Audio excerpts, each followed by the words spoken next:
Hey guys, boa tarde, quase bom dia, né? Meio-dia e 9, meio-dia e 7, a gente tinha marcado de fazer esse bate-papo incrível com um cara sensacional. Sou fã, sou amiga, tive a honra de ser teacher dele e a gente vai conversar hoje sobre o mercado internacional da aviação, como a gente faz para se tornar piloto e morar fora do país. Como a gente faz para se tornar piloto, talvez você já saiba, né? Mas como é que a gente faz entre, poxa, Aline, terminei minha carreira aqui, tô naquele limbo, né? Vou procurar emprego e as pessoas pedem experiência, mas como é que eu vou ter experiência se ninguém me dá uma oportunidade? Enfim. E ele foi totalmente contra a maré, fez coisas que quase ninguém faz, pensou fora da caixa, foi lá, entendeu o processo, entendeu a dinâmica, se conectou com pessoas que já estão lá, que eu sempre falo, né? Se conecte com quem já chegou lá, não ouviu a galera do mimimi, do não existe, do é impossível, foi lá e fez. Então, meu super convidado de hoje, deixa eu chamá-lo aqui, já tá on aí. Bem-vindo, comandante, né? Comandante Franco. A vantagem do helicóptero é essa, independente, óbvio que ele é comandante, mas você se formou hoje, vai voar um helicóptero, aí você é comandante também. Fala, Franco, bem-vindo. Fala, Aline, tudo bom? Agora são quase 9 horas, 4 para as 9 da noite. Eita, já tá tarde aí. Eu tinha horário proposto, bom, horário bom. Eu tinha proposto a você da gente fazer à noite, porque aqui no Brasil, né, é normal a gente fazer live à noite, mas é uma maldade, porque 9 da noite aqui, daria o que aí? Madrugada? Quase 4 da manhã, ia ficar complicado. Daria para fazer, difícil. Mas enfim, não ia ser, não tinha essa necessidade tão grande. Franco, bem-vindo, obrigada, tá, por ter topado participar desse bate-papo com a gente aqui. É muito legal, a gente tá para fazer esse bate-papo tem um tempo já, né? Já tem um tempo.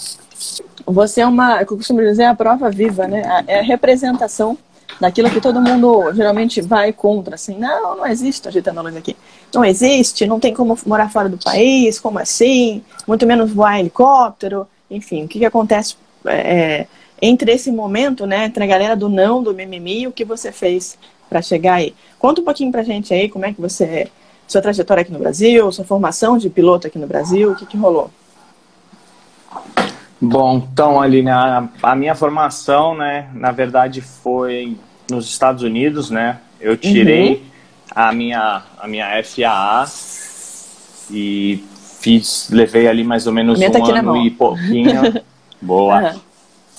É bom ter, mas tem que ter o ICAO e a gente vai falar disso, de qualquer jeito. Com certeza.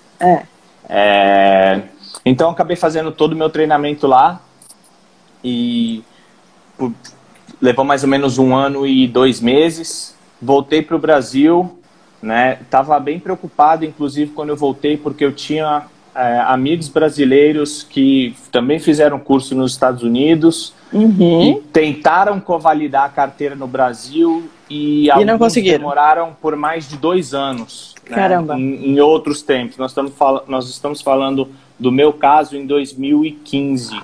Quando eu tentei renovar quando eu tentei convalidar minha carteira, eles tentaram antes, né, anos antes, entre 2010 e 2013. E a ponto, pelo menos eles tinham a sorte de terem green card, então eles acabaram abandonando o Brasil e voltaram para os Estados Unidos. Eles gostariam de trabalhar no Brasil, o Brasil estava numa fase boa, mas ele não conseguiu convalidar a carteira e acabou voltando para os Estados Unidos. Então eu tinha assim, realmente uma preocupação grande quanto a isso. Foi uma mudança que teve na época na ANAC, tinha digitalizado bastante coisa e assim, surpreendentemente eu convalidei a minha carteira em 3 meses. Nossa. Né, pela ANAC, o processo demorou um pouquinho para... Que ano que foi isso? 2015. 2015, tá? E demorou um pouquinho para eu receber a carteira física, né? Tive que pedir, reenviar e tudo mais, mas... Demorou para chegar, mas é gostoso, né? Não, brasileira. Essa aqui a brasileira. Tá. Essa aí eu já tinha... Essa aí sai muito rápido, né? Essa aí sai tudo na mão. Essa aí você faz a prova lá, eles assinam, já te dão uma provisória de 180 dias, é um papel assinado por um responsável da FAA. Eu preciso parar para pensar, porque hoje é CAAM, que é aqui, é a ANAC do Brasil, FAA dos Estados Unidos. Então, aí lá muito rápido. Agência de Aviação Civil. CAAM, yeah. O I é ótimo. Porque já começa a pensar, né? CAAM, E então eu tive essa sorte, demorei para ter a física, mas o processo saiu muito rápido. Eu tinha até começado uma faculdade, né, já deixando um plano B na manga, porque eu falei assim, 2 anos da minha vida esperando sair o processo, que era uma coisa que eu queria, era uma coisa que eu desejava, eu não podia ficar parado, né? Com certeza. Então eu tinha até começado uma faculdade. A agilidade que acabou sendo, eu fiz 6 meses de faculdade e acabei parando, porque recebi a licença e saí de Santos para ir para São Paulo, né, para correr atrás aí na área de aviação. E aí passei aí nesses 3 anos no Brasil, né, fazendo alguns trabalhos aí, diferentes tipos de trabalhos. E acho que o grande importante nesse período, nesses 3 anos, então eu cheguei no Brasil aí em 2015 para 2016, com 160 horas de voo, né? Que o PC nos Estados Unidos são 150 horas. Então cheguei com uma experiência baixa, né? E enquanto eu acumulava horas, eu fui pensando o que eu podia fazer. Eu tinha investido muito dinheiro já para fazer o curso, principalmente lá fora e tudo mais. Cheguei numa situação bem difícil financeiramente, mas procurei as opções que tinham, né? Ver o que eu podia fazer. E nesses 3 anos que eu tive, eu tive muito sucesso profissional aí no Brasil nesses 3 anos, mas muita dificuldade financeira nesses 3 anos. Infelizmente não andou junto. O que eu consegui profissionalmente não se mostrou financeiramente, né? Não foi equivalente. Mas mesmo assim eu nunca deixei de tentar acrescentar algumas coisas na minha profissão. Então eu acabei tirando a carteira de instrutor. A primeira que eu tirei, na verdade, foi o ICAO. Rapidinho, tem uma Patrícia aqui. Patrícia Franco, sua família, não? Minha mãe. Sua mãe. Um beijão, Patrícia. Filhão, viu? Parabéns. Tenho orgulho também. Continua aí, Franco. E então, em 2017, quando eu consegui ter um dinheirinho extra sobrando, a primeira coisa que eu fiz foi tirar o ICAO. Eu estava pensando nessa época, né, de repente uma oportunidade de um translado, que é um sonho, que é o que muita gente faz, hoje, sim. Faremos. Muita gente faz, e a gente sabe. Quando você tiver aqui. A gente sabe que o ICAO é necessário, permite. Então a gente sabe que é necessário um ICAO para fazer um translado desse. Então eu falei, se eu tiver oportunidade, tem que estar pronto. Então eu vou deixar isso aqui na manga, Perfeito. Que eu sei que é um diferencial que também poucos têm, né? Então, em 2017, já faziam quase 2 anos que eu estava no Brasil, né, sem até utilizar o inglês. Eu decidi fazer, foi quando eu te procurei e falei, Aline, tem como a gente fazer uma preparação para a prova específica? A gente já tinha conversado um pouco, eu falei, estou interessado, vamos me dar o caminho das pedras, porque não é o meu estilo estudar muito, ficar buscando informações por aí. Eu queria, se tem o caminho das pedras, se alguém tem, por que não, né? Então foi o que eu fiz. Procurei caminho das pedras, vamos fazer uma preparação específica para a prova, que eu acho que é importante, que tem que ser, independente do quanto de inglês você tenha, uma prova.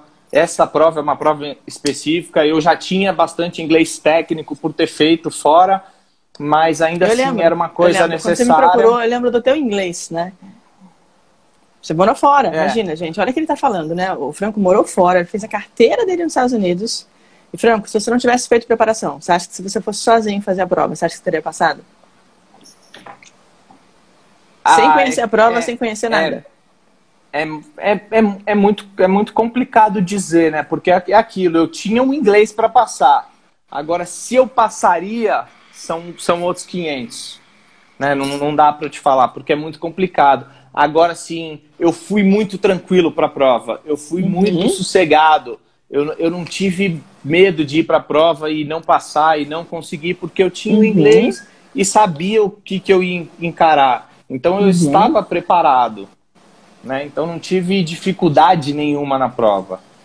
E, sem dúvida nenhuma, você sabendo já o que você vai encarar, já preparado, é muito, muito mais fácil.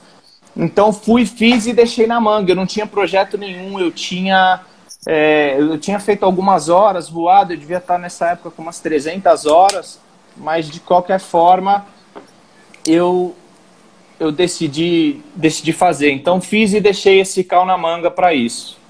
Né? Nesses 3 anos, também quando eu tive a oportunidade, eu fui lá e fiz a minha carteira de instrutor. Né? Eu não pretendia dar instrução, eu não tinha muito interesse em dar instrução. Também não era uma fase muito, muito boa das escolas, mas mesmo assim eu tive a oportunidade de fazer. Falei, vamos deixar aqui na manga também.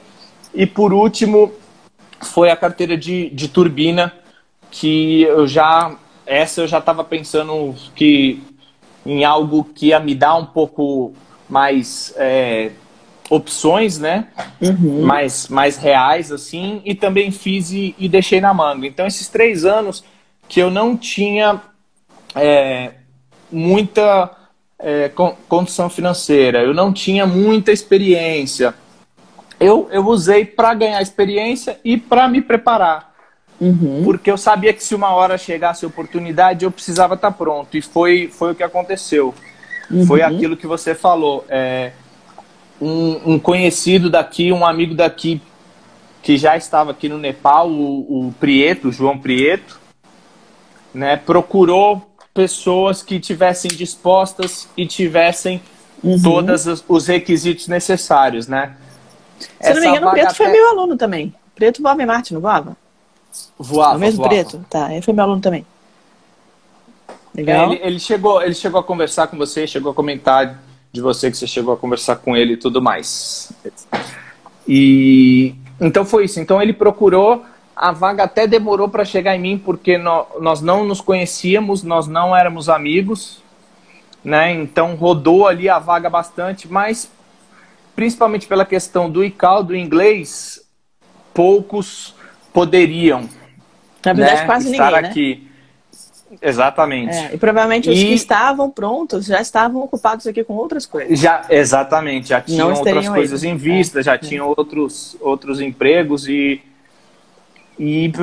tem que querer, né, vir para cá. A gente toca nesse assunto aí, de repente, um pouco mais para frente. Mas, então, depois de uns 3 meses dessa vaga rolando no Brasil, ela chegou em mim, aí entre amigos em comuns, eu consegui chegar no Prieto, e eu tinha os requisitos.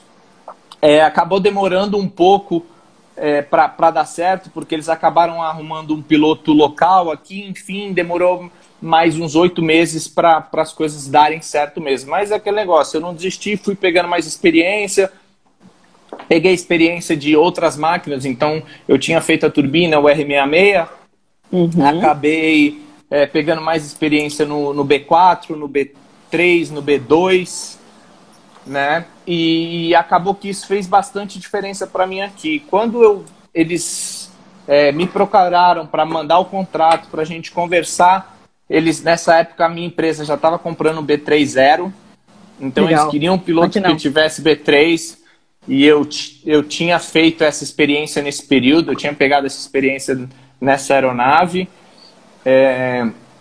e aí que eu toquei, que eu tinha falado no começo sobre o ICAO, da importância, foi porque eu tenho a FAA, então eu estava muito tranquilo a voar fora, porque a gente pensa, com a FAA é muito mais fácil você covalidar em qualquer outro país, né? Ela tem muito mais valor em qualquer outro lugar. Ela é mais internacional, né? Digamos assim. Ela é mais internacional, exatamente. Ela já é o ICAO, né? A gente visualiza assim, né? FAA e ICAO a gente vê como a mesma coisa, não sendo, mas a gente vê exatamente o que você falou. A FAA é internacional. Só que a minha empresa queria instrutor também, porque eles aqui precisam. tem muito cheque, muito treinamento, de 6 em 6 meses, tem muita coisa, e é difícil ter instrutor, principalmente local, porque aqui no Nepal a gente não tem escolas de aviação, né, de helicóptero, então eles têm que sair do país, fazer o treinamento, voltar, então é bem complicada a aviação aqui para eles, então é uma coisa que é importante para eles. Então quando eu falei que eu, logicamente, tinha carteira de instrutor brasileira e tinha a FAA, na mesma hora eles falaram assim, eu não quero saber da sua FAA. Eu falei, não, mas é muito mais fácil, né? O meu exame médico fica mais fácil, não preciso de prova de inglês, é tudo mais fácil. Eles falaram assim, eu não quero saber. Você tem a carteira da ANAC, a brasileira, você tem o ICAO e você tem o instrutor, tudo junto nela? Falei, tenho. Então é essa que nós vamos convalidar. Não importa o quanto vá demorar ou ser mais complicado. Como vai ser burocrático, é isso que a gente quer. A empresa queria já você para fazer as funções. A empresa queria para fazer, exatamente. Então, fez toda a diferença, que era uma coisa que eu nem tinha planejado, porque para mim a FAA ia resolver tudo isso. Uhum. Então, assim, o meu ICAO, como eu falei, foi mais para usar no Brasil que eu fiz realmente. E no final das contas me ajudou, porque quando apareceu, precisou e eu usei. E isso também foi importante porque, honestamente, eu até poderia ter falado, não, tudo bem, eu não faço questão de ser instrutor, vamos pelo caminho mais fácil. Uhum. Né? E aí foi bom para mim também, e muito, porque, como eu comentei, eles estavam comprando o B3, né? O B3 estava vindo da fábrica na Malásia. Caramba. E por eu ser um instrutor, por eu estar com esse cargo, eu falei para eles, eu exijo que eu seja mandado para a fábrica para refazer o treinamento, porque vocês querem que eu dê instrução aqui. Então eu quero fazer um treinamento recorrente, né? Um recurrence training. Eu preciso disso para eu exercer essa função, né? Eu faço questão disso, eu acho que é importante e não vejo por que vocês mandarem outro piloto.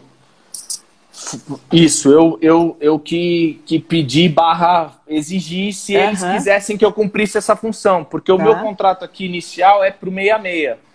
Então, hoje, no 66, eu sou instrutor do 66 e piloto, né? E então, quando começou essa do B3, e como eu falei para eles, é difícil ter instrutor aqui, é difícil ter alguém, né, com tudo que eles precisam, eu falei, eu tenho que ir. Né? Eles têm um piloto nepalês na empresa que só voava o 66, eles precisavam mandar, e eu falei, não faz sentido, porque se eu vou dar treinamento para ele, é melhor que eu vá lá e eu aqui e dou a carteira para ele. Legal. Por sorte, a gente não precisou entrar nessa briga, porque eles iam mandar um piloto, e quando eu fui lá questionar isso e reclamar e fazer essa exigência, eles conseguiram ou descobriram ou resolveram que eles poderiam mandar 2 pilotos. Então não precisou rolar a discussão de quem iria, mas já resolveu de uma vez, então eu ia. Então eu tive a oportunidade de ir para a Malásia, de ir para a fábrica da Airbus e refazer, na verdade, um treinamento na fábrica que eu não tinha, né? Eu tinha um treinamento aí no Brasil, que na época também, quando eu tirei, já não precisava mais de ground, né? Course, do treinamento teórico, né? Então, assim, foi uma coisa que agregou muito para mim, né, profissionalmente e pessoalmente, porque eu pude viajar, eu pude estar lá e por pouco não fiz o meu primeiro translado da Malásia aqui para o Nepal. Infelizmente eles acabaram cancelando, acabaram cancelando para mandar de navio, mas você tá apto, tá mentalizando? Foi quase, eu tô apto, tava pronto, tava. Isso aí.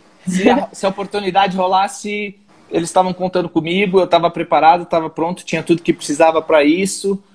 E só o voo que não aconteceu, porque a vaga era minha se acontecesse. Maravilha. Deixa eu te fazer umas perguntas, Franco. Claro.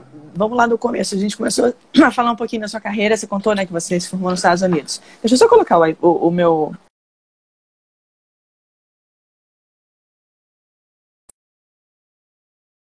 eu consigo colocar o fone. Deixa eu ver se tá funcionando. Peraí.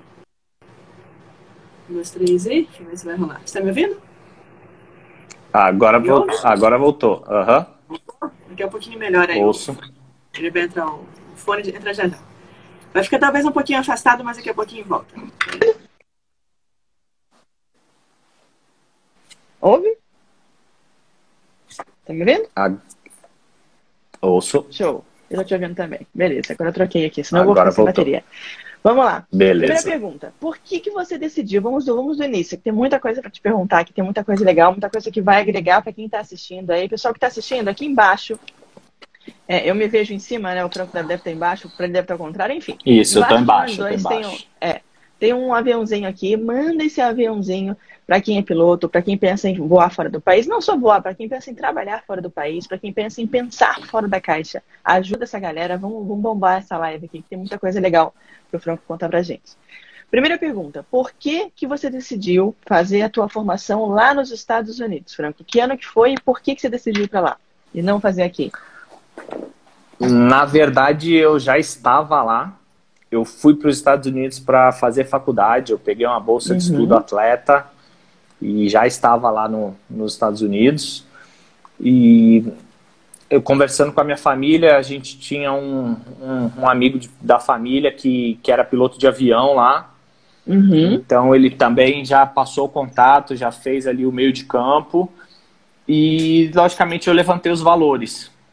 Tá. E na época... aí, isso que eu te perguntar, valor, na época para você, o que você sentia, assim? Porque isso varia muito, né? Hoje o câmbio tá um absurdo, gente, tá muito caro, né? Talvez até parte fazer a formação lá e a formação caro no sentido de valor. Mas, de repente, na época do Franco, valia mais a pena. Como é que tava? Você lembra? Quanto seria aqui no Brasil então, um pacote aí para se formar PP, PC, INVA, né? E como é que seria para se formar lá? Na época, o que eu gastaria com 150 horas de voo lá era equivalente ao que eu gastaria com 100 horas de voo aqui. Caramba. Tá, então o dólar tava mais ou menos 1,80, R$2. Que maravilha, hein? E ia bater equivalente. Época boa. Isso aí em 2013. Em que cidade que você foi? 2012, 2013. Eu morava na Califórnia, fiquei 3 anos na Califórnia, em Los Angeles. Que lugar ruim, e depois mudei para Flórida. Legal. E depois quando você foi para Fort Lauderdale fazer o curso. No Brasil ou não? Isso, eu saí do exército aqui, eu já era militar, eu já trabalhava com aviação do exército, né? Eu mas não como piloto. Fazia parte, não como piloto, eu era do 6º Batalhão de Infantaria Leve, inclusive vi que tem uns amigos aí de lá, da galera do EBP, tem uma galera do aí. Quem é militar, era Exército Brasileiro, né? Quem é do EB, escreve EB aí, vamos ver. É hashtag EB, vamos ver quem tá na área aí. Quem tiver, se tiver Fabiano, põe hashtag Fábio também. Põe Marinha, vamos ver quem tá na área. E aí você era militar aqui no Brasil? Qual que aí era eu era lá, patente, não sei. Eu era tenente do 6º BIL. Caramba, e eu era chefe de tropa de operações aeromóveis. Então a gente teve a oportunidade lá de trabalhar com os helicópteros da aviação do Exército, né? Em Taubaté. Então eu ficava em Caçapava, que era... já entrou uma galera aí, ó. Infantaria, o pessoal tá aí.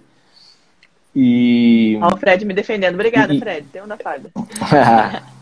E eu já tinha essa vontade, na verdade, de fazer parte da aviação militar, mas na época, com 18 anos, eu não tinha o mindset para estudar para a prova, para me preparar e para seguir isso. Então a minha vida correu diferente, acabei indo para o Exército, tive a sorte de trabalhar com helicópteros e depois de 5 anos no quartel, acabei largando para ir fazer uma faculdade fora e acabei invertendo para aviação.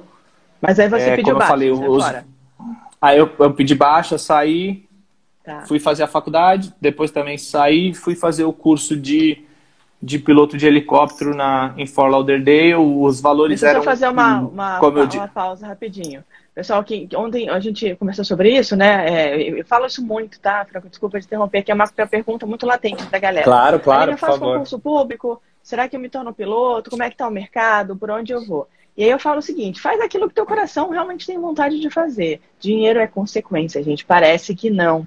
normal, né? A gente não nasce ouvindo isso talvez de pai e mãe. Se vocês ouvem os pais e mães de vocês, amém. Mas geralmente a gente pensa em dinheiro e não é a real, né? Eu tenho que pensar naquilo que eu gosto de fazer. E também tá tudo bem se no meio do caminho você quiser mudar, tá? Igual o Franco mudou, igual eu mudei também. Percebe? Ele já estava dentro do exército como oficial, não era um salário ruim, né? Obviamente ele amava o que ele fazia. Era um salário bem bom na época, né? eu gostava. Imagina, ele queria mais. Então, ele foi atrás do mais desafiador. Foi fazer faculdade, foi para fora do país, não tinha mais nada a ver com o exército, pagou do bolso dele cada centavinho de hora-aula lá fora. Quando você já foi, você já sabia falar inglês ou não? Como é que estava teu inglês quando você foi? Então, quando eu fui, eu tinha uma base boa de inglês dentro de mim, mas eu era horrível. Eu detestava inglês, era assim, eu achava que não era para mim. Eu sempre tive isso na minha cabeça, que eu precisava viver o inglês para eu aprender. Até como eu te comentei, como na época de moleque, o meu mindset para estudar não era dos melhores, né? Principalmente se fosse uma coisa que não me interessasse. É impressionante como eu pego um manual. Só um minutinho. Eu recebi umas 4 mensagens aqui. Aline, sua imagem tá ruim, tua imagem tá ruim. Deixa eu ver se melhorou. Tá. A sua tá... Pra você? Tá ruim? Meio desfocada aqui. Tá, a sua ainda tá desfocada. Ué. Ainda tá. Gente, não é possível. Será que tem a ver com fone? Faz muito sentido, não. Mas deixa eu tirar o fone, peraí. Não sei se faz sentido o fone, não, mas... Deixa eu ver. Vou dar com o outro aqui agora pra fazer um teste. Peraí. Que esquisito. Ué. Se for o caso, a gente para e volta de novo. A minha imagem ficou esquisita mesmo. Pra você também tá esquisito aí, Franco? Tá meio quadriculadinho? Tá. A sua tá um pouquinho, sim. Quadriculadinho. Esquisito. Não sei se é internet. Deixa eu voltar pro outro fone. Aguenta aí, peraí. Vamos fazer uns testes aqui, senão... Tem muita coisa legal pra gente falar, gente. Não é pra vacilar com qualidade, não. A coisa tem que ficar legal aqui. Se for o caso, até saiu, entra de novo. Deixa eu ver. Me ouve bem? Agora melhorou, agora tá show. Melhorou? Ouço e a imagem sua melhorou. Então tá bom. Não sei se vai estar 100%, mas de repente melhorou um pouquinho e já tá valendo. E aí, conta. Continua lá. Desculpa te interromper. Que parte que eu tava, até eu me perdi. A gente tava falando sobre essa coisa de você ser militar e aí você ter ido lá pra fora, enfim.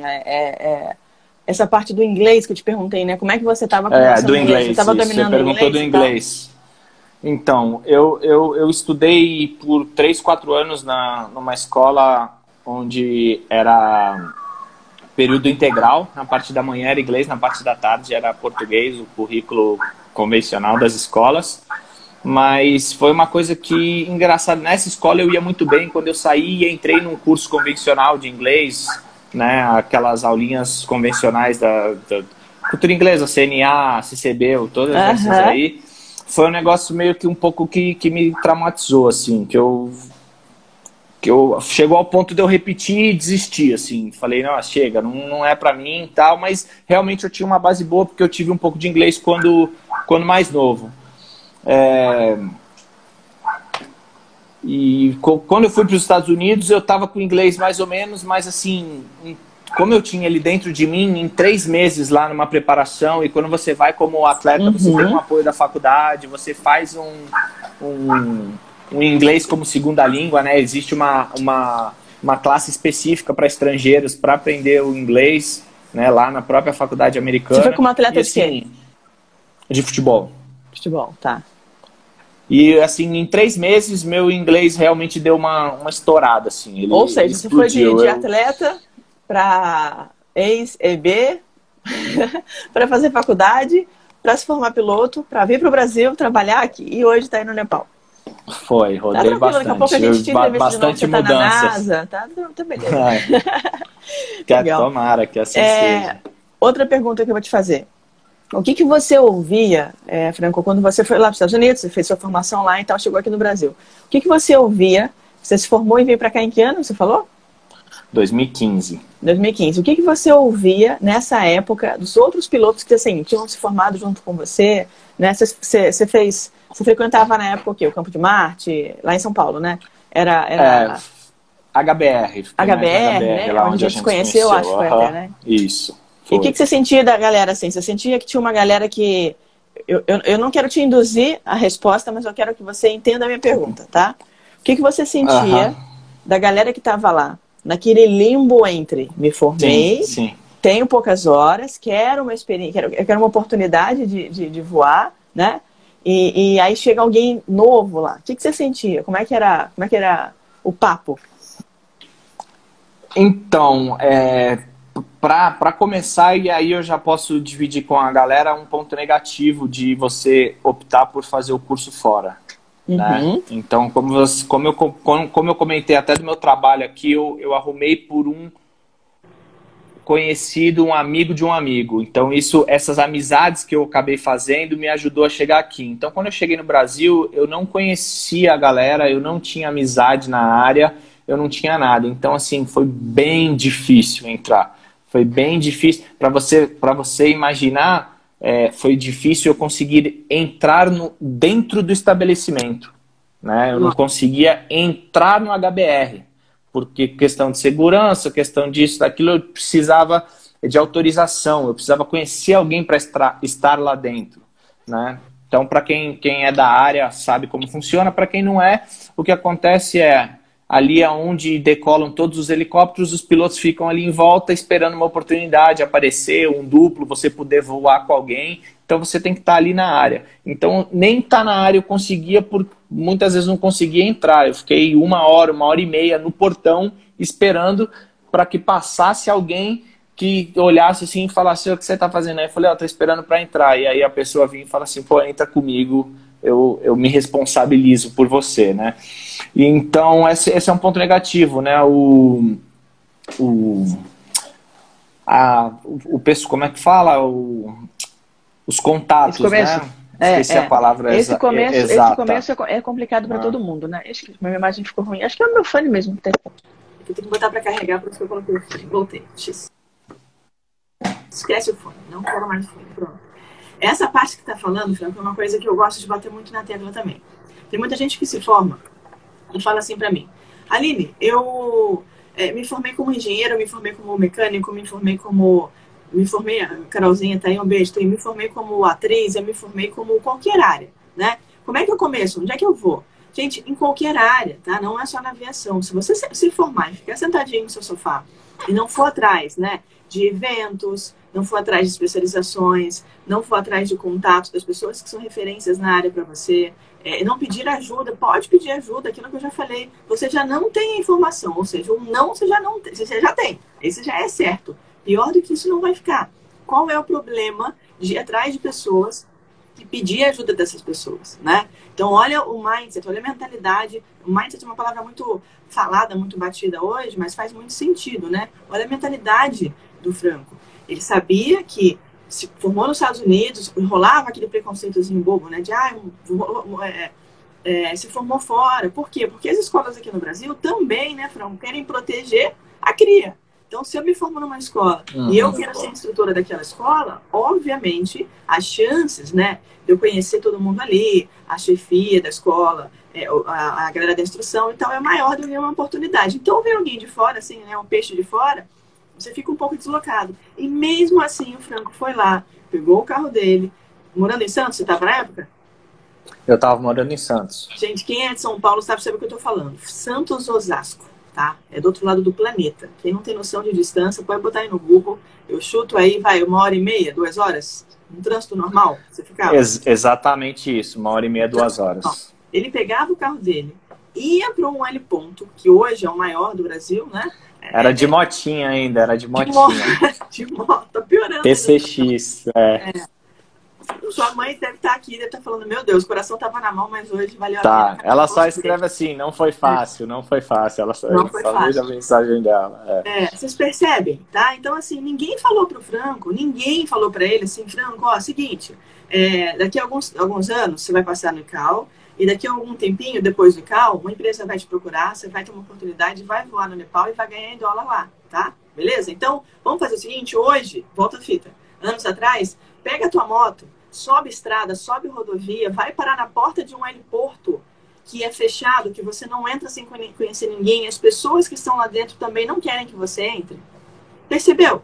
Ele fez isso literalmente against all odds, ele fez contra todas as possibilidades, contra todas as probabilidades. O nome disso é foco. O nome disso é querer. O nome disso é determinação.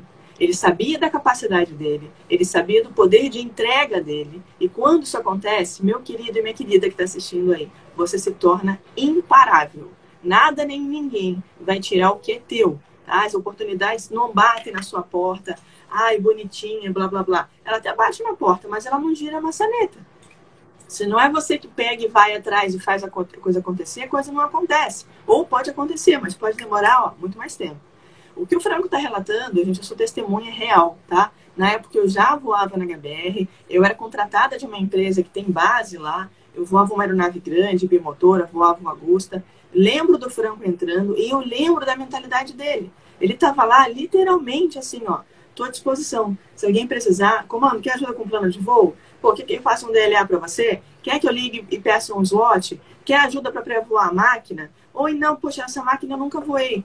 Posso ir com você lá na cabine para ver? Eu lembro, eu vi, tá? Não foi o Franco que estava contando, nem contou para vocês, não. Eu vi isso. E eu lembro de ter olhado para você, Franco, você nem sabe disso, vou te contar ao vivo aqui hoje. Eu lembro de ter olhado para você nesse dia a pessoa voltou. Tudo bem se você quiser ficar de papo e blá, blá, blá. Mas em vez de pensar como a grande maioria das pessoas pensa, pensa fora, vai além, corre atrás. É o que eu sempre falo, vá onde as pessoas que já alcançaram o caminho, né, os objetivos que você quer alcançar estão. Esteja com elas, converse com elas e as oportunidades vão surgindo. E ele fez exatamente isso. Foi lá atrás, correu atrás, as pessoas começaram a conhecer ele, começaram a conversar, falaram, pô, o cara é inteligente, é bacana, determinado, é gente boa, tá aqui, faça chuva, faça sol, com a possibilidade de amanhã, talvez, fazer um giro, sei lá, uma lavagem de compressor, né, um balanceamento. Ele só observar de fora, nem entrar na aeronave, só de olhar de fora. Por quê? Porque ele já aprende um pouquinho. Ou não, eu vou entrar na aeronave, consigo. Pô, comando, vamos decolar, vamos fazer um voozinho de 2 minutos ali no rodoanel e voltar. E ele estava lá. Quando isso acontece, gente, a transformação vira. Tá? Daí, para onde ele está hoje, foi fácil. Esse começo, eu te garanto, eu falo pelo Franco, porque eu falo por mim também, por várias outras pessoas, é a parte mais difícil. Então, coloca a determinação em todas as refeições do seu dia. Acorda com determinação, almoce com determinação, né? Tem um cara maravilhoso chamado Joel J, não sei se você conhece, Franco. É um cara que participa pra caramba, ex-atleta da seleção de natação. E o Joel J, ele fala o seguinte, todos os dias ele acorda 4 e pouca da manhã para pedalar.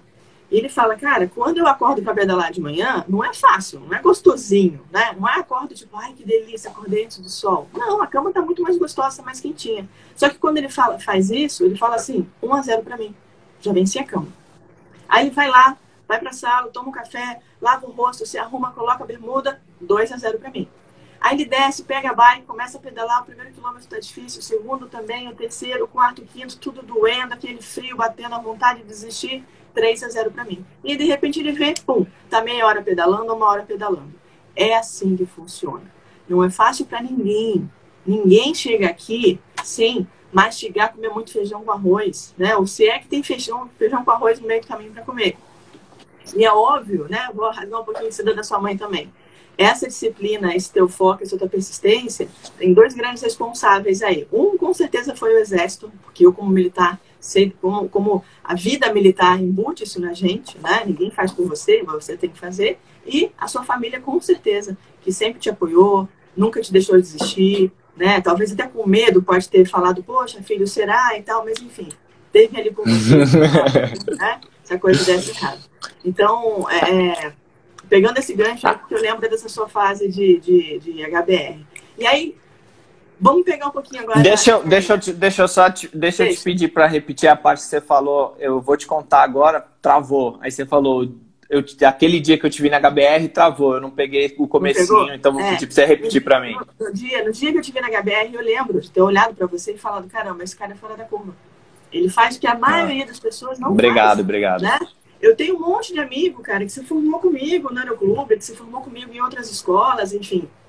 E eu ajudo pra caramba. Toda vez que eu dou palestra, toda vez que eu ia fazer voo, que eu podia levar alguém, sempre levei, sempre chamei. Mas vai depender da pessoa. Fulano, você quer vir pra cá? Ó, talvez amanhã tenha um voo. Quer vir? Ai, não sei. Que horas? Ai, é muito cedo. Não sei se eu vou. E você não. Você tava lá sem nem saber se ia ter o voo, né? Chegou na porta sem nem saber se ia deixar você entrar ou você tem que pegar a tua moto e voltar pro litoral. E uma coisa que você tocou no assunto, Aline, na verdade, uma coisa, né, além dessa dificuldade de me enturmar, né, de entrar, de conhecer as pessoas, né, quando eles começaram a conhecer um pouquinho da minha história, né, a primeira pergunta que eu escutava era assim: por que você voltou para o Brasil? O que você veio fazer aqui? Né? Tinha acabado de passar 2014, crise, não sei o quê, né? Pelo amor de Deus, você não tem vontade de voltar para os Estados Unidos e tal. E uma coisa que eu falava para eles, a minha vontade não é voltar para os Estados Unidos. A mesma vontade que eu tenho de estar nos Estados Unidos, eu tenho de estar em qualquer outro lugar do mundo com um emprego na aviação, porque eu tinha esse desejo, eu tinha esse foco de eu quero voar em lugares diferentes. E eu já vou até adiantar aqui, eu já vou falar uma coisa que eu sempre falo, né? O meu objetivo nunca foi o Nepal, porque eu não o conhecia. Porque eu não sabia o que era o Nepal. Eu já tinha ouvido falar do Monte Everest, do topo do mundo, das maiores montanhas do mundo, mas eu não fazia ideia que existia o Nepal e que existia um mercado aqui da aviação. Porque toda vez que eu paro para pensar hoje, todas essas vezes que eu falei assim, que eu respondi, eu não me importo com os Estados Unidos, eu quero ir para um lugar desafiador, eu quero ir para um lugar novo, para um lugar bacana, para um lugar bonito, onde a missão seja legal, assim. É tudo que eu tenho aqui no Nepal. Então, eu poderia ter respondido naquela época, se eu conhecesse, eu poderia ter respondido, eu tenho o sonho de ir para o Nepal. Mas como eu não conhecia, eu vim conhecer agora, mas eu posso dizer, dali para cá, com essa vontade que eu tinha, é um sonho realizado, tá aqui com certeza. Que legal. Outra pergunta que eu vou te fazer agora. Por que você decidiu tirar o ICAO? Então, como eu comentei mais cedo, foi o principal motivo foi uma chance num translado, né? E eu tinha essa ideia de mundo afora, né? Mas como eu te falei, eu tinha FAA, para mim eu estava muito tranquilo quanto o mundo afora, né? Eu honestamente eu não imaginei que eu fosse precisar do ICAO para trabalhar em qualquer outro lugar do mundo, mas eu achei que por ter inglês, por ter FAA, eu tendo o ICAO, e é muito comum o translado Brasil, Estados Unidos ou América do Sul ali. Então eu falei, o ICAO vai me dar uma... Vai me deixar nessa fila, vai abrir, vai ser uma opção para mim e eu vou ser uma opção para quem precisa, né? Então, esse foi o principal. Dele, tá? Mas eu quis que ele falasse. Ele não esperou, tipo, me disseram que tem vaga. Precisa ter ICAO, vou lá fazer. Não. Ele se preparou, né? Estava pronto para quando a oportunidade chegasse, ele ir lá e abraçar. O Franco pegou essa oportunidade antes da pandemia. E antes da pandemia, olha o que ele falou no comecinho da live, tinham outros pilotos, né? A vaga teoricamente nem veio para ele, veio para outras pessoas e acabou caindo para ele. Por quê? Porque ninguém se encaixava nos requisitos, que o principal, inclusive, era o ICAO. E aí eu te falo, se antes da pandemia, né, ele já tinha esse mindset e fazia diferença na vida dele ter o ICAO, imagina agora, nesse momento que a gente está atravessando ainda, né? A demanda mudou, o jogo literalmente virou. Antes tinha muita empresa, né, escolhendo piloto à torto e direito. Lógico, se você tiver o ICAO e pedindo, né, exigindo isso. O ICAO, a gente não vai abrir mão, não adianta chorar, não vai voltar. Não tem ali, será que tem chance de essa prova parar de existir? Não tem mais. A prova veio, está consolidada, quase que lei já, né, isso é o órgão máximo que é o ICAO. Isso não vai mudar. Juju tá na área, um beijo, Juju, você é a próxima. Né? Ju, beijo, Ju. E se antes da pandemia, né, você já estava achando que estava um pouquinho complicado, porque, poxa, talvez eu não tenha os requisitos básicos e tal, acho que não vou investir, imagina agora. Então, pensa agora mais do que nunca em questão de sobrevivência ter o ICAO. Franco, próxima pergunta. Por que você escolheu fazer o treinamento aqui com a gente? O que rolou assim? Falou, não, vou fazer com a Aline, com a escola dela. Como é que foi a sua decisão? Não, como eu comentei, né? Como eu tinha o inglês, eu tive trauma de escolas convencionais, né? Já de antigamente. O principal era o foco na aviação, né? O que leva, o que precisa muito eu já tinha a ideia do inglês técnico, mas eu precisava recuperar. Faziam quase 2 anos que eu estava sem, e o mais importante era você conhecer as provas, é você ser do meio da aviação, é você ter passado por isso mais de uma vez, você realmente conhecia o que você ia passar, você já fez a prova, né? Eu lembro até na época regulares de inglês, né, que tinha que fazer TOEFL, Michigan, essas escolas. Então, professores que já tinham feito, que sabiam o caminho das pedras, né, o que o aluno ia encarar, facilitava. Então, juntou tudo que eu precisava, estava ali à disposição, e você estava na área. Você, além de tudo, ainda na época ainda estava voando, estava lá, né, se dispôs a dar aula lá até no próprio HBR, né? A gente conseguiu dar um jeito lá. Então ficou assim, honestamente, ficou até a prova de mão beijada para mim. Então não tive nem muito o que pensar. Era tudo que eu precisava ali. Né? Você já queria estar lá, exatamente. Né? Exatamente. Vago, estudo, enfim, legal. Exatamente. De repente a gente estava no meio da aula e você tinha que sair para um voo. Vamos comigo. Eu já arrumava uma horinha de voo, 10 minutos, o que fosse. Agora, vamos falar um pouquinho da tua carreira aí. Como é que foi esse processo entre a empresa, né, a vaga chegou até você, o que você teve que fazer? Assim, rolou uma entrevista, rolou um processo seletivo ou não? Simplesmente você cumpriu os requisitos e você foi? O que rolou? Não rolou exatamente um processo seletivo, né? Até porque no momento que a vaga apareceu, foi como eu falei, não tinha ninguém. Meio que, vamos ser sinceros, a empresa, teoricamente, não teria outra opção, pelo menos no Brasil, né, que a gente sabe, a gente conversa, né, quem quer, estava precisando de era uma vaga que tinha, né, e eu não sei mundo afora, né, na nossa empresa e no Nepal a gente tem pilotos de outros países, né, tem bastante mercado internacional aqui, bastante piloto estrangeiro, e rolou uma conversa, rolou uma negociação por WhatsApp / e-mail, né? Os documentos eram por e-mail e a conversa por WhatsApp. Era bater os requisitos, mandar os documentos comprovatórios, já tinha a indicação do Prieto, que estava nessa empresa, ele estava de saída para uma empresa diferente, né?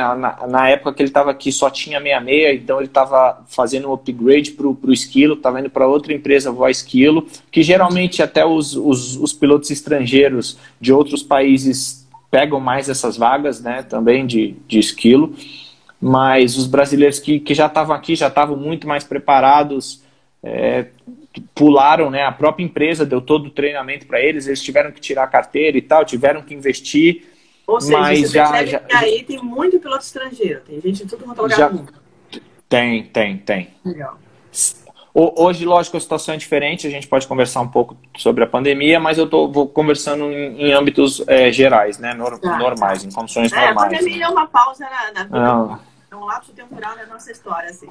E como é que foi a adaptação aí para você você voa em altitude, né, teve que fazer um treinamento para isso, tem foto sua que você está com oxigênio, como é que foi a adaptação com comida, com cultura, como é que conta pra gente como é que foi a chegada aí? Isso, então, realmente não é um país fácil, não é uma vida fácil aqui, né, o país realmente é muito simples, né, pra gente não falar outra coisa, o povo realmente também é muito, muito simples, muito necessitado, muito alegre, muito acolhedor também, né, mas vivem uma vida bem, honestamente eles vivem alimentados na religião, porque é o que eles têm, assim, às vezes na falta de comida é a religião que segura eles, é o que dá alegria para eles, né? A gente aqui na pandemia ontem foi feriado religioso, foi todo mundo para a rua fazer o que eles tinham que fazer lá né, a adoração do santo deu um baita de um problema, a polícia, foi terrível, tanto que hoje eu estou aqui de curfew, que é, como é que fala? Não pode sair de casa, né? Não pode realmente, como é que fala curfew em português? Tá trancado, tá trancafiado. Quando tem um horário que não pode sair de casa e realmente não pode sair, né? Nossa, me faltou a palavra em português agora, enfim.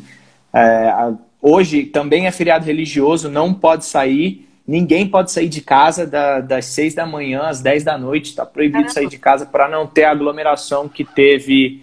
Toque de recolher é a palavra. Então, toque de recolher o dia inteiro hoje, não pode sair de casa. Devido a essa religiosidade deles. Né? Então, como eu falei, a gente vive uma vida diferente aqui porque a gente é muito bem remunerado e eu sei que você quer tocar nesse assunto, né? A gente pode conversar disso também. Você vai falar quando você quiser falar e quando você quiser falar. Porque assim, é até um pouco constrangedor, né? Você ficar falando de salário, enfim. Mas eu, de uma certa forma, eu também gosto. Não precisa falar valor, tá? Mas eu gosto de... Porque, assim, é importante para quem tá aqui, né? O cara fala, mas não adianta nada, Aline. Você sair daqui para ir lá para fora, só ganha salário alto quem é comandante, né? Rolou um bafafá aí 2 semanas atrás que a gente conseguiu divulgar o intensivão aí do ICAO. E eu dei prints, né? Ontem na live eu mostrei, anteontem eu mostrei sites que oferecem. Gente, o dólar tá muito alto, né? Eu não sei como é que é o custo de vida do franco no Nepal, mas tem empresas que ajudam até com moradia, né? Com alimentação, com outras coisas. Então, assim, tem gente que falou assim, mas ganha em dólar e gasta em dólar. Não. Tem gente que ganha, praticamente nem usa o salário, porque nem tem muito o que fazer, dependendo de onde está, né? Quase que guarda o salário inteiro. Não sei se esse é o seu caso.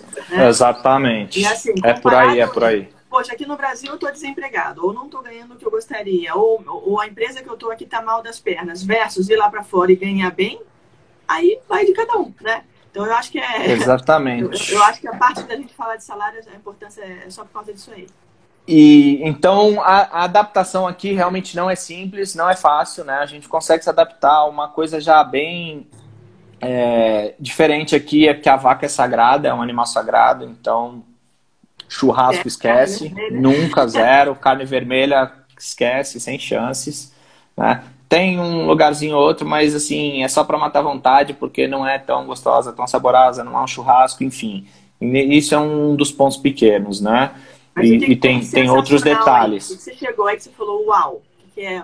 Eu vou te ser sincero, que eu vou comentar, né? Já tava falando. Para mim, assim, nenhuma dessas dificuldades, né? Todo tipo de dificuldade que eu passo aqui, a empresa de energia elétrica tem o direito de cortar a luz 3 vezes por dia pelo governo, não tem problema, pela dificuldade de eletricidade. Comida é complicado, às vezes água quente é complicado, às vezes é muito calor, muito frio. Quem pensa que Nepal, montanha, é sempre frio, não é. A gente chega aqui, tem lugares no país que chegam a 50 graus, que é quase o nível do mar, é super baixo, mas assim, chega aqui tranquilo a 35 graus, bem tranquilo, né?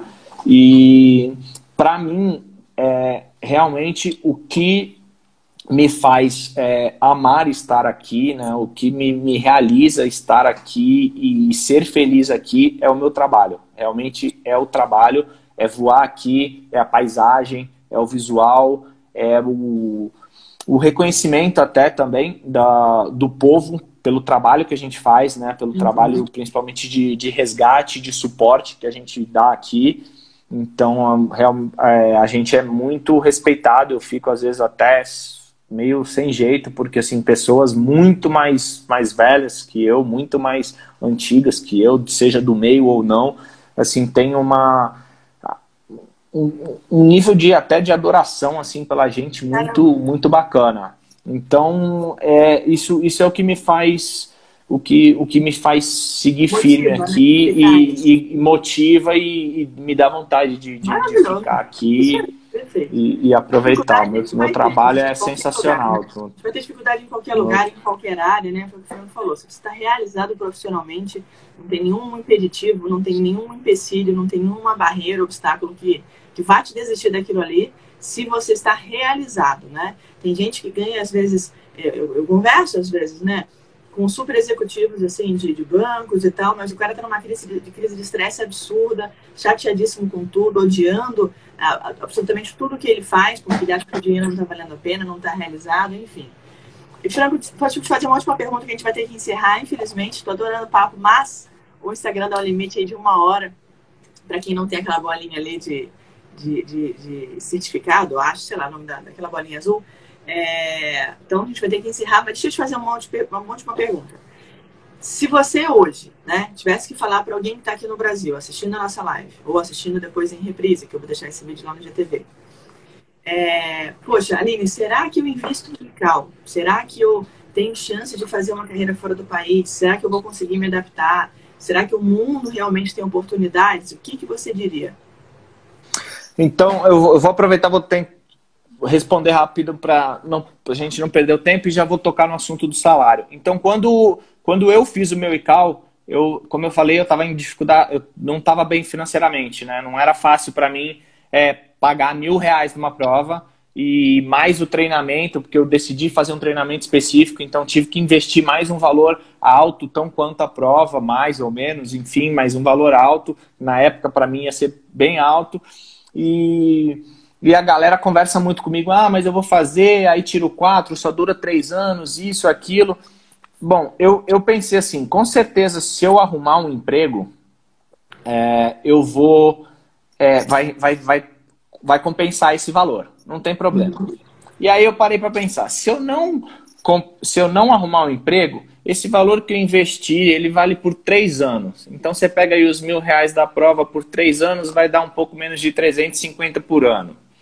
Você pega e divide por mês, vai dar R$30 por mês. R$30 por mês, eu consigo pagar? Consigo. Eu deixo de fazer alguma coisinha no meu mês e eu consigo ter esses R$30 por mês durante 3 anos. Então, na pior das hipóteses, eu tiro um 4, tenho lá por 3 anos, não vou usar e meu prejuízo foi, digamos, de R$30 por mês, beleza, mas eu me profissionalizei, né? Não foi um prejuízo, porque eu me profissionalizei, né? Eu me especifiquei, eu me especializei, né? E agora, se eu arrumar um emprego, que foi o meu caso, então aqui os salários eles vão de $3.000 a $5.000 fixo. Você tem mais hora de voo, né, um valor alto por hora de voo. Você chega a voar na temporada até 90 horas, que é o máximo que você pode voar por mês. Acontece de você voar. A temporada é pequena, 2, 3 meses, mas você chega a bater um valor desse, que você chega a dobrar o seu salário aqui, né? E como você então, tinha perguntado... Dependendo da temporada, dá para você bater aí uns $10.000, talvez, ou perto disso. Vai depender do que você já tem, do seu fixo, mas você geralmente dobra. Você chega a dobrar o seu salário.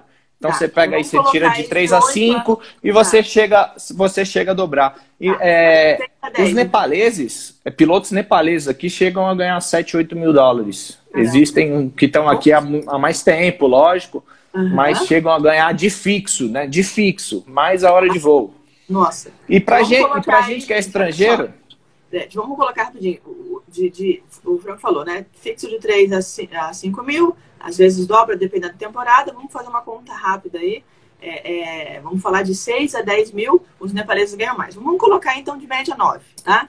9 vezes 5,5, tá? Esse salário que você teria indo para lá. Olha a mentalidade dele. No Brasil, ele estava passando, né? Estava com a grana apertada, fazendo conta, entendendo que dinheiro era investimento. Colocou o que ele entendeu que era R$30 por mês. Adorei essa conta, essa forma de pensar. Tendo o nível 4, né? Que são 3 anos. Se fosse o nível 5... Tendo o nível 4.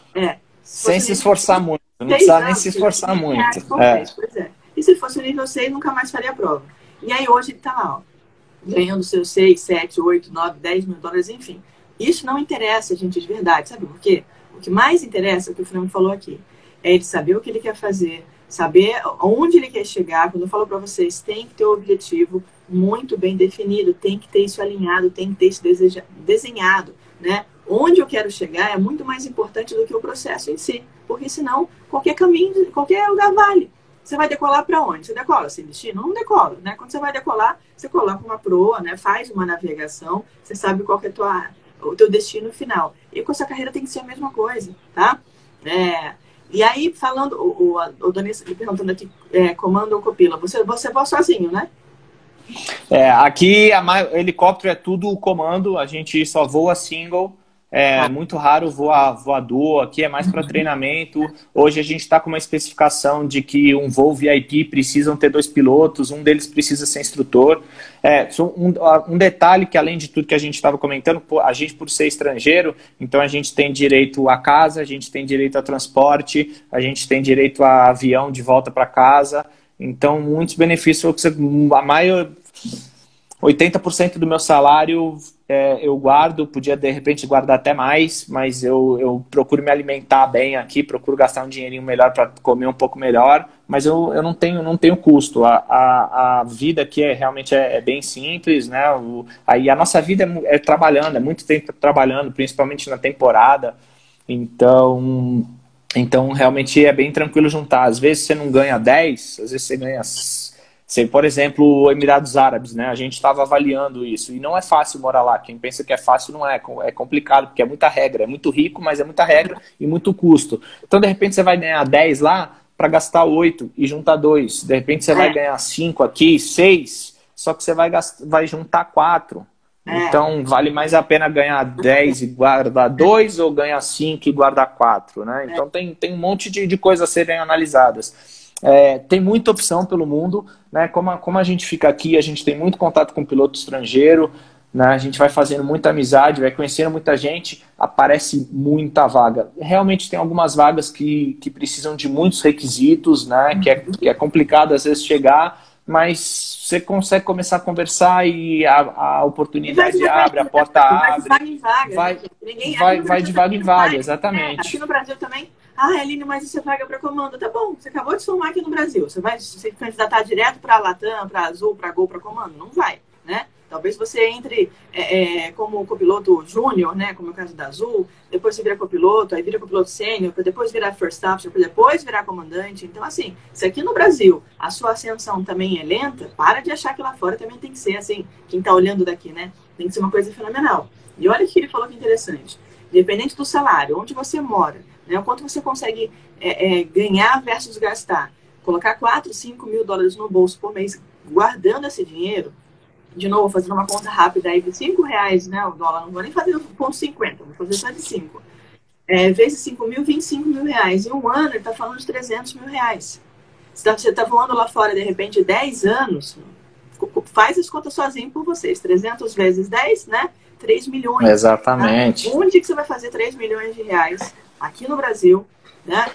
Guardando esse dinheiro, trabalhando num lugar que você gosta, enfim, com uma ascensão ainda de carreira, conhecendo pessoas, tá? Por quê? Porque ele foi atrás, porque ele teve determinação, teve foco, foi atrás de cal. E já que a gente fez essas contas aí, próxima vez que você vier para o Brasil, vai pagar um jantar para teacher, tá? Fechou? Combinado. E só para concluir, né? Lógico que vai de você, vai da sua vontade, vai do que você deseja, mas eu vou ser bem sincero, o dinheiro aqui ajuda, é muito bom, mas... Ju, tá pago o seu também. Deixa eu botar na conta do para pagar nosso jantar. O voo aqui é excepcional. Você tinha me perguntado um pouco antes sobre high altitude, treinamento, né? Então eles dão todo o treinamento aqui. Então aí no Brasil, né? Principalmente quem voa em São Paulo, a gente conversa muito, Campos de Jordão, 6 mil pés de altitude, né?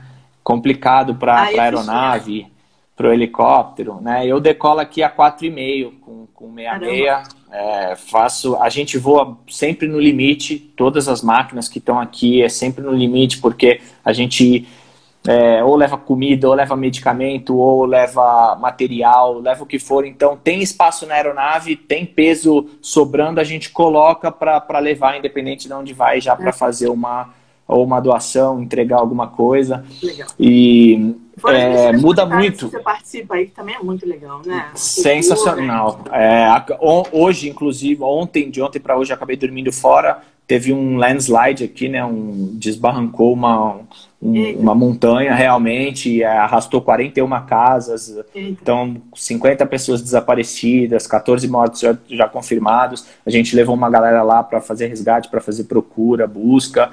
E muda muito o parâmetro, né? Porque como eu estava falando em Campos do Jordão, 6 mil pés, aqui 6 mil pés para a gente ainda é baixo, né? Até 8, 9 mil a gente trabalha tranquilo com a aeronave. A partir de 9 mil a gente começa a fazer as contas, os cálculos, começa a ficar difícil. 166 aqui a gente opera até 13 mil pés, né? Densidade de altitude que vai, aí acima de 10 mil a gente tem que ter um treinamento específico, tem que ter oxigênio, e aí a gente faz alguns passeios de turismo para base camp ou então resgate. Aí tem que ter um treinamento especial, mas que a empresa investe em você, a empresa dá todo o treinamento. Não, eu nunca tive esse problema. Na verdade, assim, você sente a diferença quando você às vezes faz um base camp, né, e você precisa esperar lá no base camp. Então você desce, só de dar uma caminhada, só de subir uma escada, você já sente a diferença na hora, né? E realmente, se você não mantiver a calma, você começa a ter um tipo de hypoxia assim, e você vai precisar correr no helicóptero, que sempre tem um oxigênio lá para usar. Mas se você conseguir manter a calma, dá para ficar tranquilo. A galera que voa esquilo, né, aqui que já está voando esquilo aqui há mais tempo, tem os relatos, né, que vai ser acima de 15 mil, que vai ser acima de 15 mil, 16 mil. Caramba. Pés que vai ter dificuldade mesmo de oxigênio, né? E aí eles fazem base camp do Everest e outros resgates, outros lugares, né? Mas eu faço bastante resgate, bastante missão humanitária, bastante templo, passeio religioso para levar o pessoal local. O trabalho aqui realmente é desafiador, é sensacional, é recompensador, é muito bacana voar aqui. E é isso, e foi graças a todos esses caminhos aí que a gente conversou, todas essas oportunidades e pequenos steps que eu fiz na minha vida, às vezes sem um objetivo na mão, né, mas com foco lá na frente. Eu vou deixar isso na manga, eu vou deixar isso na manga, eu vou deixar isso na manga, que eu cheguei aqui e a galera que está aqui também. Perfeito, Franco. Essa parte que você falou é legal pra gente encerrar aqui, pra gente não ser derrubado do Instagram. A gente começou semana passada, né, uma turma nova do Cana Pro Titânio, e essa semana, ontem eu dei as boas-vindas, hoje de manhã eu dei as boas-vindas para a galera que entrou. A gente vai começar um mês de mentoria justamente para isso, né, para entender, primeiro, onde eu quero chegar, e segundo, como é que eu faço esse processo.